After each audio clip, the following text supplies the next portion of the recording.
டேய் சரி சீக்கிரம் மூட்டையை கட்டு.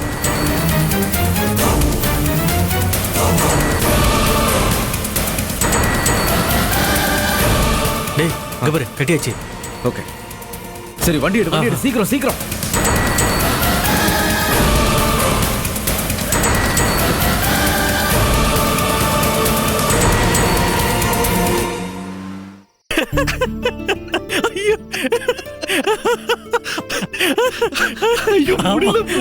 ஐயோ ப்ரோ நினைக்க எனக்கு சிரிப்பு அடக்கவே முடியல ப்ரோ.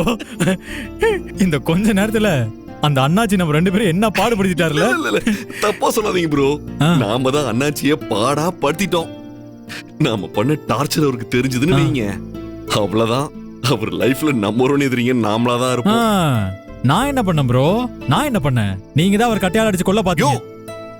அவர்தான் முழுசா உயிர் பொழைச்சிட்டாருல, அதுக்கப்புறம் நான் தான் கொலை பண்ண சொல்லிட்டு இருக்கீங்க. இது உங்களுக்கு அநியாயமா தெரியல? என்ன ப்ரோ, அண்ணாச்சி எங்க முழுசா பொழைச்சுக்கிட்டாரு? நீங்க தான் அவரோட கபாலத்தை உடைச்சு அவரோட கடந்த காலத்தையும் மறக்க வச்சிட்டீங்களே. குடியிருந்த கோயில் படத்துல நான் யார் நீ யார் நாளும் தெரிந்தவர் யார் யாருன்னு பாடுற மாதிரி அண்ணாச்சிய தத்துவ பாட்டை பாட வச்சிட்டீங்களே. ஐயோ பாவம். இதுக்கப்புறம் அவர் உயிரோடு இருந்தாலும் செத்ததுக்கு சமம் தான். பழைய ஞாபகமே இல்லைன்னா அவர் என்ன பண்ணுவாரு? என்ன ப்ரோ இப்படி முடிச்சு விட்டுட்டீங்களே. எப்பா புண்ணியவானே, உன் திருவாயை கொஞ்சம் திறக்காம சைலண்டா இருக்கியா? இங்க பாருங்க, என்கிட்ட பார்த்து பக்குவமா நடந்துக்கங்க. இல்லனா இந்த உண்மையெல்லாம் மீனாட்சி மேடத்துக்கிட்ட சொல்லிரும் பாத்துக்கங்க. ஓகே சொல்லுங்க, தாராளமா சொல்லுங்க.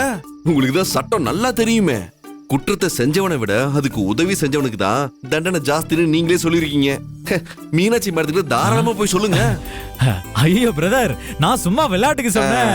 அதை நான் சீரியஸா சொன்னேன் நினைச்சுக்கிட்டீங்களாக்கும். நல்ல ஆள் தான் பிரதர். வாங்க.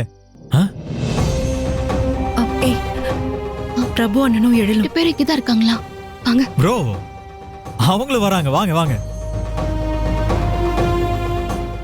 கயல், அதிரே, எங்க போனீங்க? ரொம்ப நேரமா ஆளையே காணோம். நாங்க 2 பேரும் இங்கதான் இருந்தோம். நீங்க 2 பேரும் தான் ரொம்ப நேரமா ஆளை காணோம். எங்க போனீங்க? அது ஏன் கேக்குறீங்க சிஸ்டர்? நாங்க இவ்வளவு நேரமா ஒரு டெட் பாடி கூட மல்லு கட்டிட்டு இருந்தோம். ஏங்க என்னங்க சொல்றீங்க? டெட் பாடியா? சிஸ்டர் ஒன்னும் பயப்படாதீங்க. கடைசியில அந்த டெட் பாடிக்கு உயிர் வந்துருச்சு. 2 பேரும் எங்களை ஏன் இப்படி குழப்புறீங்க? என்ன நடந்ததுன்னு கொஞ்சம் புரியுற மாதிரி சொல்லுங்களேன். அது ஒண்ணு இல்ல கயல், நான் ஒரு டிராவல்ஸ்ல ஒர்க் பண்ணேன்ல, அதோட ஓனர் அண்ணாச்சி இருக்காருல்ல. ஆமா.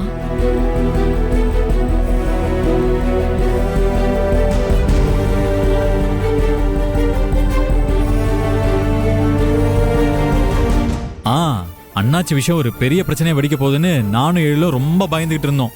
கடைசியில பார்த்தா அது புஷ்னு போயிருச்சு.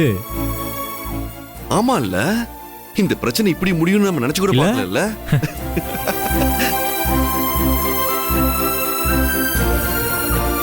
ஆதிரே, எதுக்கு நீ ஃபீல் பண்ற? அதான் காமெடியா முடிஞ்சு போச்சுல்ல. கயல், நீ ஏன் கவலைப்பட்டு இருக்க? அந்த பிரச்சனை எல்லாம் ஒண்ணும் இல்ல, சரியாயிடுச்சு. ரோஹிணிய காணுங்க. ஆனந்தையும் காணுங்க.